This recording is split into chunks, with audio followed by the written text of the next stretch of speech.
So today's topic is a little bit different. It's not about like investments or money, but it goes hand in hand with it. I've been told that buying happiness is hard since our expectations adapt to our circumstances. Hello people and welcome back.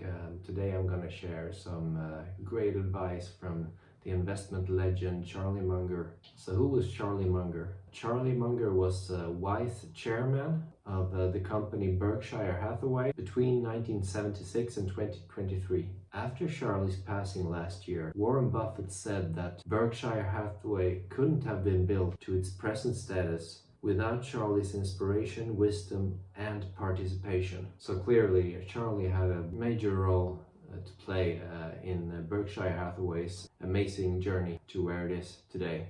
So let's see what Charlie Munger did have to say about happiness. The secret to happiness is to lower your expectations. That is what you compare your experience with. If your expectations and standard are very high and only allow yourself to be happy when things are exquisite, you'll never be ungrateful. There will always be some flaw.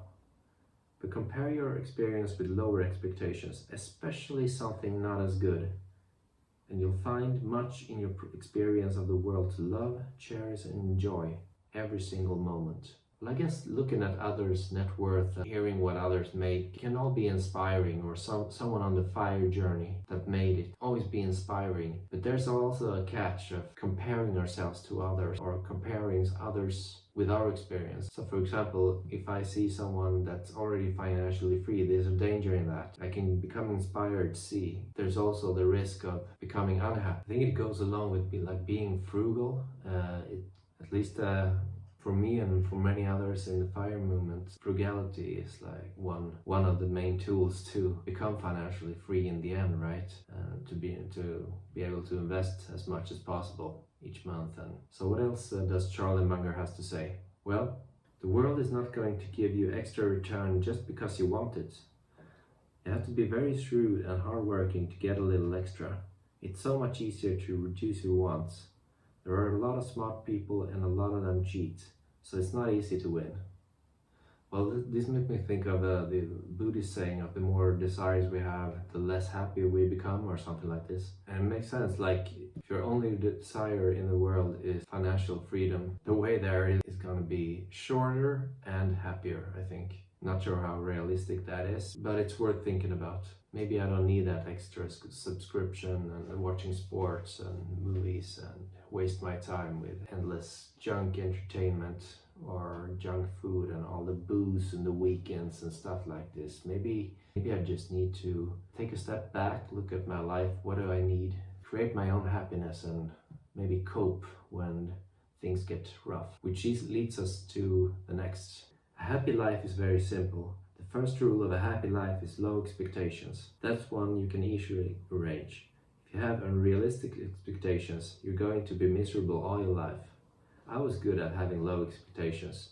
That helped me. And also, when you experience reversals, you just suck it up and cope.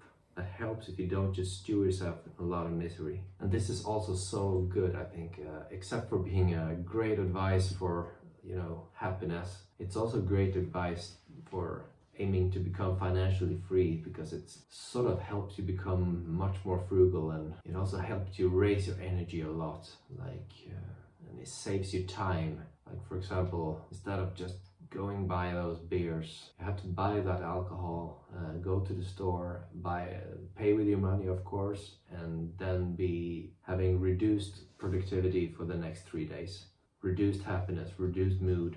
So sort of sucking it up and cope instead of stewing yourself into a lot of misery is really cool, because it's sort of a habit that you can build. Trying to work it on myself at least, and when I succeed, it's almost like it becomes easier the next time, because it builds inspiration or whatever. And the many small wins the race in the end. So according to Charlie Munger, if we want to be happier, we should lower our expectations. I think this is such an awesome advice, and I will try to remember myself of this more often, that we are so blessed the way we have so many blessings.